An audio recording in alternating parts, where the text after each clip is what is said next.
Hello, this is DerTebbers, and this is your Flight Simulator X Mod Spotlight. Hello and welcome aboard our Beechcraft Starship. Ain't it a beautiful plane? This is a really interesting plane, and externally, it's an absolutely gorgeous mod. Look, both rudders are activated when you activate your rudder. Your canard is operational. It's just a really nice external model. This was started development in 1979 as a successor to the King Air. Unfortunately, this is the virtual cockpit, and some mods, the virtual cockpits are a very difficult thing to create. They do require a lot of effort. So, okay, no virtual cockpit. Let's go to the cockpit. What?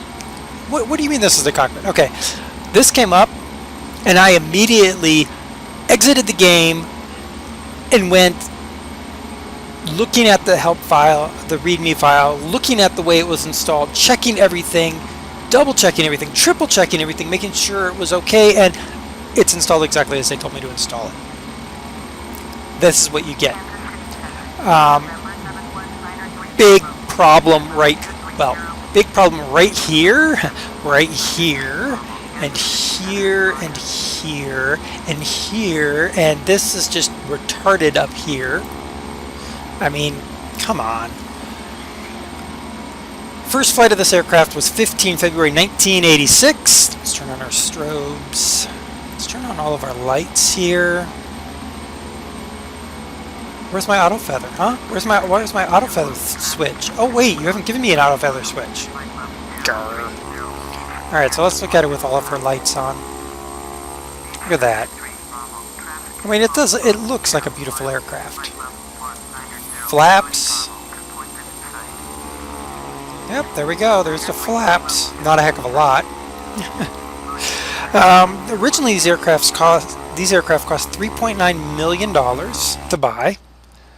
It was a pressurized 6 to 8 passengers, so it was a very nice aircraft. 53 were built, 9 remain. So let's take this plane to the sky. Almost immediate response on the throttle there. Let's get out of that cockpit. Now it's noted for, well, one, the lack of a central vertical tail. Notice it has no central vertical tail. It does have a kind of a down drop to it.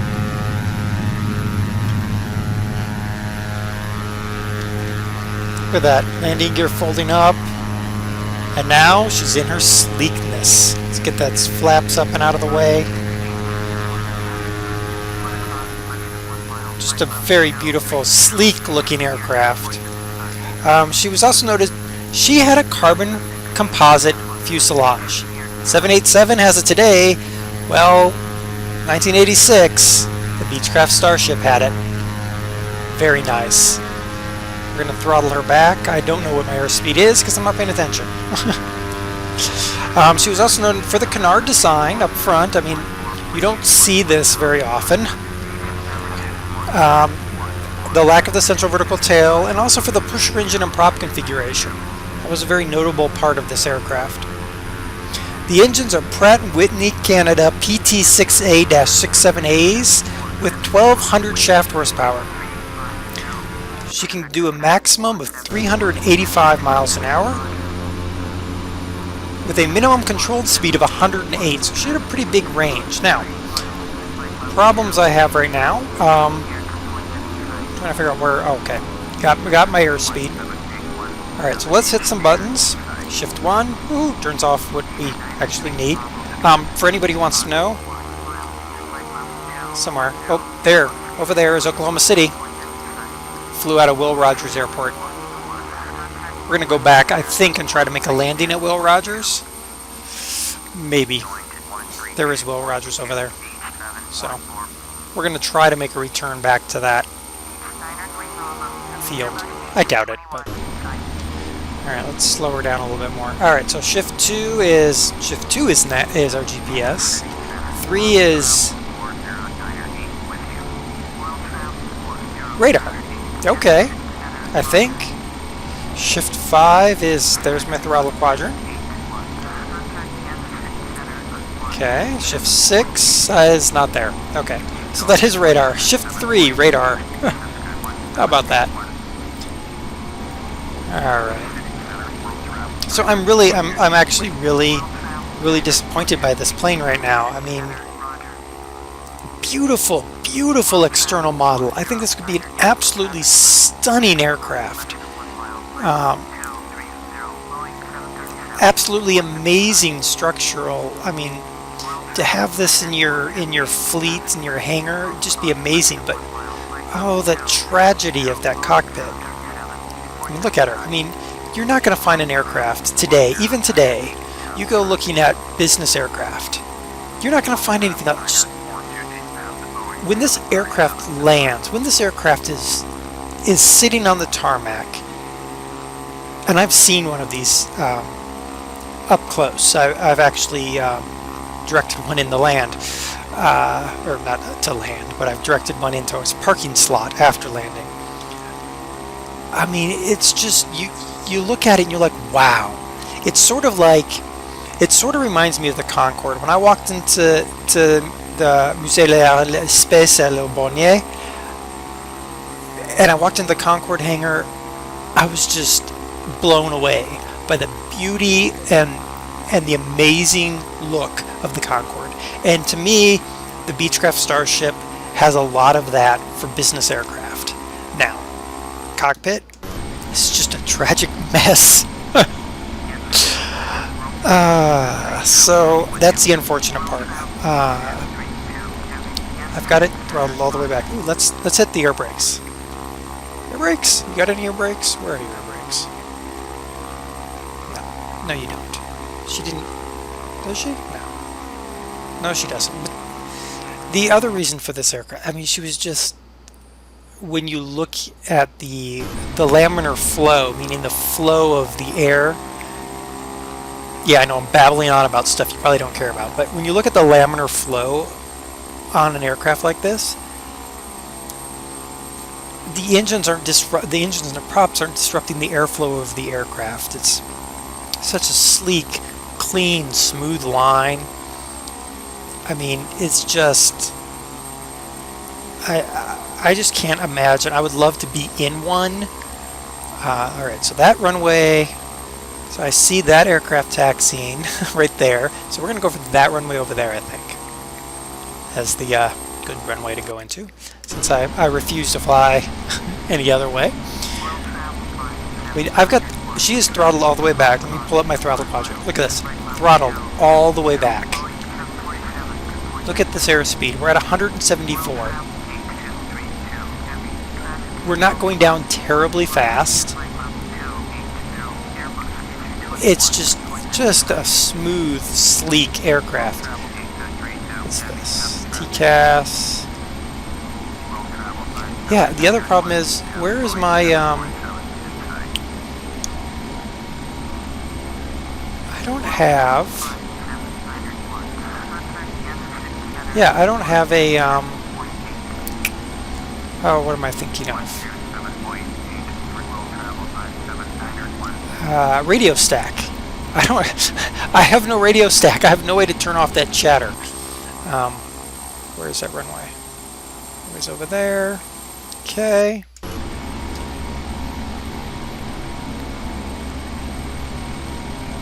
Alright, let's see if we can lose some of our airspeed. We're going to try to land this aircraft. I'm not pleased with the internals. The TCAS is not actually picking up anything.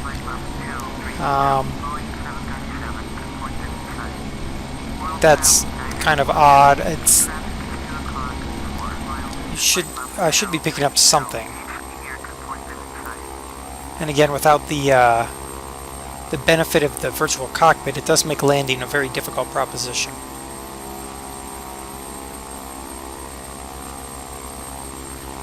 But I mean, where else are you going to find an aircraft quite this beautiful? I know I'm gushing about the looks of this aircraft, but look at that. You see one of these flying overhead, you're going to be like, what is that? I mean, to me, that's really the allure of the Beechcraft Starship. Alright, That jet aircraft is on its takeoff roll. We're going to go for that runway. I don't see anything on approach. Yeah, let's go for it. Throttle all the way down.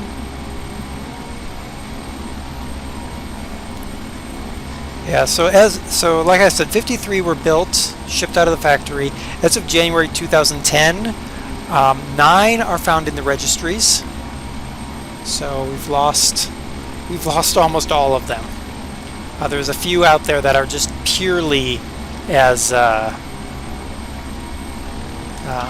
repair aircraft. They're basically their whole life is just repairing other aircraft. So here we come in for our landing. We're going to put out maximum flap. It does look a little bit kind of derpy and ungainly in that configuration and landing, but what are you going to do? Uh-oh. We're going to crash if we're not in the cockpit is what we're going to do here. Alright, so we're actually at maximum flap right now. And we're way, way, way, way above glide slope. But we've been busy talking about the aircraft. And we got plenty of runway to go. I hope. Maybe. So if you want a Beechcraft Starship, this was the only one I could find. Someone asked me to do one, so I went out and looking, and this is the only one I could find. Am I really pleased with it? No, I'm not. But at the same time, it is the only one. The README file was just horrendous on the installation instructions. But you can't really get it wrong, so to speak. What are we at? Ooh, good grief. Alright, there we go. Get a little bit of speed there. Just kind of cruising down. So I think if you want a Starship, here you go. I mean, this is a beautiful external model, ruined a bit by cockpit. Maybe looking around, I might be able to find a replacement, basically a replacement cockpit. You might be able to find one. Nope, now we're below glide slope. That's okay. We're going to make our landing anyway.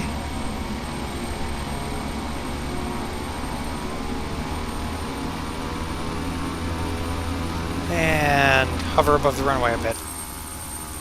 Look at that. Come on, baby, settle down.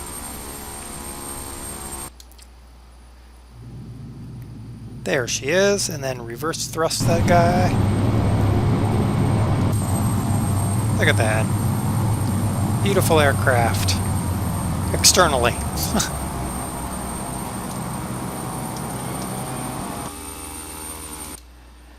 So there she is. Now, do we have a taxiway we can get off this active runway? Yeah, okay. Like I said, she's very quick on the throttle. Like, I barely gave any throttle and away we went. So, we're going to take taxiway G here. I do want to see if they modeled a cabin, or an opening and closing. But I don't want to cause a bunch of problems on the runway here. So let's just go into taxiway G and stop.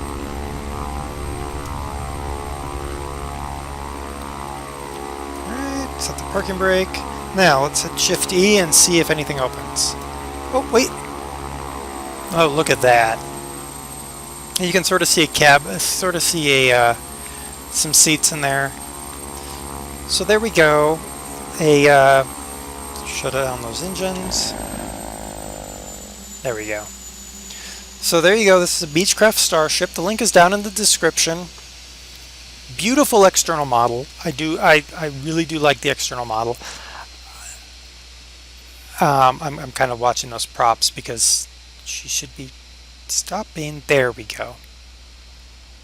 Yeah. So beautiful external model. Unfortunate cockpit. If you can find an updated cockpit, definitely a great mod. I'll probably keep it and continue searching for a cockpit. So there you go, Beechcraft Starship. It's been Captain DerTebbers. We've taken off and landed in a very short amount of time. Until next episode, bye.